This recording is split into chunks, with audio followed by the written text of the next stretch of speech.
গ্রাম থেকে আমার ছোট্ট ভাইটা অনেক দিন পর আমার বাসায় বেড়াতে আসলো, কিন্তু আমি তার জন্য বেশি কিছু আয়োজনই করতে পারলাম না। আসসালামু আলাইকুম এভরিওয়ান, আশা করি আপনারা সবাই অনেক ভালো আছেন। আল্লাহর রহমতে আমরাও অনেক ভালো আছি। এই তো সকালবেলা মেয়েকে নাস্তা খাইয়ে নিজে নাস্তা করে এখন আমি রান্না করতে চলে এসেছি। এখানে আমি ফ্রিজ থেকে কিছু গরুর মাংস নামিয়ে নিয়েছি। এখানে আমি গরুর মাংসটা ভালোভাবে মাখিয়ে প্রেসার কুকারে তুলে দিয়েছি। এখন মাংসটা আমি ভালোভাবে কষিয়ে নেব। পাশের চুলে আমি আলু সিদ্ধ বসিয়ে দিয়েছি। আমার ছোট্ট ভাইয়ের আলু ভর্তা অনেক পছন্দ।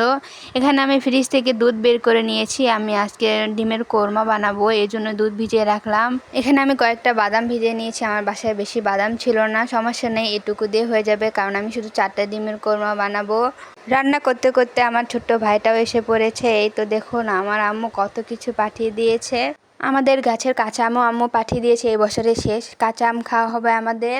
দেখুন আমার আম্মুর কি অবস্থা, এখানে কত বড় কাঁঠাল আমাকে দিয়ে দিয়েছে। কাঁঠালটা পাকা ছিল, কিন্তু এত বড় কাঁঠাল আমি কিভাবে শেষ করব এটা নিয়ে আমি ভীষণ টেনশনে ছিলাম। কিন্তু আমি কাঁঠালটা শেষ করতে পারিনি। শেষ পর্যায়ে গিয়ে আমার কিছু কাঁঠাল ফেলে দিতে হয়েছে। তারপর দেখছি আমার আম্মু এখানে বেশ কিছু দেশের মুরগি জবাই করে একদম কেটে বেছে ধুয়ে আমাকে দিয়ে দিয়েছে।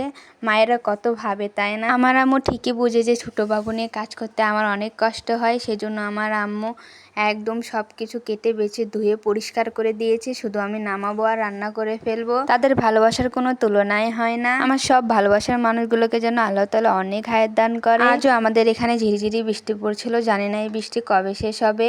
এই তো এখানে আমি 4টা ডিমও সিদ্ধ করে নিয়েছি। এখন আমি বাদামগুলো ছিলে নিয়ে পেঁয়াজ আর কাঁচামরিচ একসাথে পাটায় বেটে নিব। আজ আমি কোরমাটা বাসায় থাকা কিছু উপকরণ দিয়েই আমি রান্না করে ফেলবো। এই তো এখানে আমি পাটায় ভালোভাবে বেটে নিয়েছি সব কিছুই। যে কোনো রান্নার ভিতরে শুধু মশলা ব্যবহার করলেই হয় না, রান্নাটা অনেক ভালোবেসে অনেক যত্নে রান্না করতে হয়, তাহলে রান্নার টেস্টটা অনেক বেশি হয়। মেহমান আসলে আমি অনেক খুশি হই, তাদের রান্না করে খাওয়াতে আমি অনেক ভালোবাসি। আমি রান্না করতে অনেক ভালোবাসি, তবে একই রান্না বারবার রান্না করতে আমার ভালো লাগে না। ইউনিক ইউনিক রান্না করতে আমার অনেক ভালো লাগে। তবে এখন আমি তাদের জন্য বেশি কিছু আয়োজনই করতে পারি না। আমার ছোট্ট বাবুনি আমি পেরে উঠতে পারি না, তাকেও দেখতে হয়, তাকেও খাওয়াতে হয়। সব কিছু মিলিয়ে আমি একেবারে হিমশিম খেয়ে যাই। যাই হোক, এখানে আমি বাদাম বাটার ভিতরে কিছু মশলা দিয়ে দিচ্ছিলাম। এখানে আমি ধনিয়া গুঁড়া, জিরা গুঁড়া, একটু মরিচ গুঁড়া, লবণ দিয়ে আমি মশলাটা ভালোভাবে এখন মাখিয়ে কিছুক্ষণ রেখে দেব। ডিমের কোরমাটা এখন আমি রান্না করে নেব। গ্যাসের চুলার উপরে আমি একটা কড়াই দিয়ে দিয়েছি, তেলও দিয়ে দিয়েছি, এর ভিতরে একটু লবণ দিয়ে দিলাম যাতে ডিমটা না লেগে যায়। তারপরেও ডিমটা কেন জানি লেগে গিয়েছিল। এখন আমি ডিমগুলো বাদামি কালার করে একটু ভেজে নেব। সবগুলো ডিম আমি একে একে দিয়ে দিচ্ছিলাম। ডিমগুলো আমি হালকাভাবে ভেজে নিয়েছি। এখন আমি তেলের ভিতরে একটু জিরা ফোড়ন দিয়ে মশলাটা ঢেলে দেব। এখন আমি মশলাটা ভালোভাবে কষিয়ে নিচ্ছিলাম। মশলাটা আমার ভালোভাবে কষানো হয়ে গেছে। এখানে মশলা থেকে তেলও ছেড়ে দিয়েছে। এর ভিতরে এখন আমি ডিমগুলো দিয়ে কিছুক্ষণ কষিয়ে নিব। এই তো এর ভিতরে এখন আমি দুধ দিয়ে দিয়েছি। দুধ দিয়ে ভালোভাবে এখন আমি কিছুক্ষণ জাল দিয়ে নিব।